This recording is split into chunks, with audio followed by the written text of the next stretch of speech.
Hi guys, welcome to my channel. Today's recipe is వెజిటబుల్స్తో omelette వేసాను.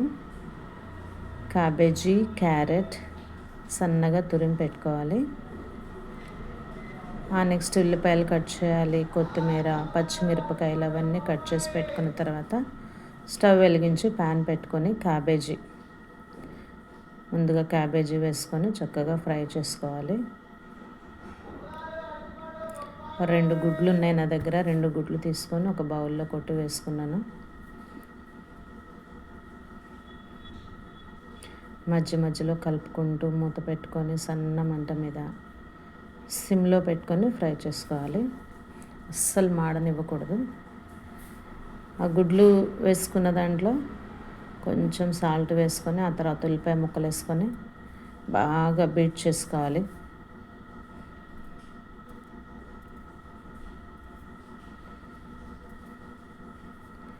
Please like, share and subscribe my channel.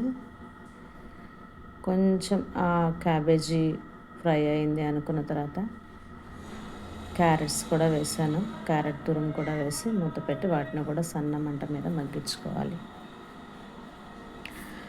Next దానిలో కూడా salt వేసాను. పచ్చిమిర్చి ముక్కలు ఉన్నాయి కాబట్టి లైట్గా కొంచెం కారం వేసాను.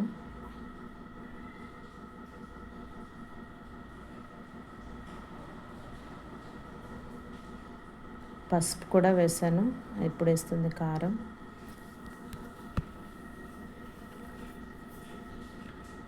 వీడియో అంతా స్పీడ్ మోడ్లో పెట్టానండి.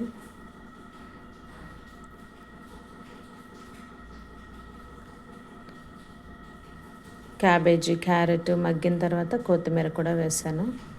అది కొంచెం మగ్గిన తర్వాత ఇప్పుడు ఇంకా మనం గిలకొట్టుకున్న గుడ్లు వేసేసుకోవడమే. నా దగ్గర 2 గుడ్లు ఉన్నాయని 2 గుడ్లే వేసాను. కానీ ఇంకో గుడ్డు ఎక్స్ట్రా ఉండి 3 గుడ్లు వేసుకుంటే బాగుంటుంది అనిపించింది తర్వాత తినేటప్పుడు.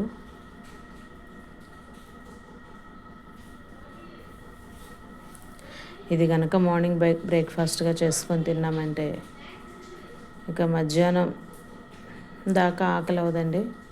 ఏ ఇడ్లీలు, దోశలు తిన్నామంటే ఖచ్చితంగా 11, 10:30 అవుతుండగానే ఆకలి అవుతూ ఉంటుంది. ఇది తిన్నామంటే చాలా పొట్ట ఫుల్గా ఉన్నట్లుగా ఉంటుంది. హెల్దీ కూడాను. ఒకవైపు చక్కగా ఫ్రై అయిన తర్వాత దాన్ని మళ్ళీ టర్న్ చేసుకోవాలి.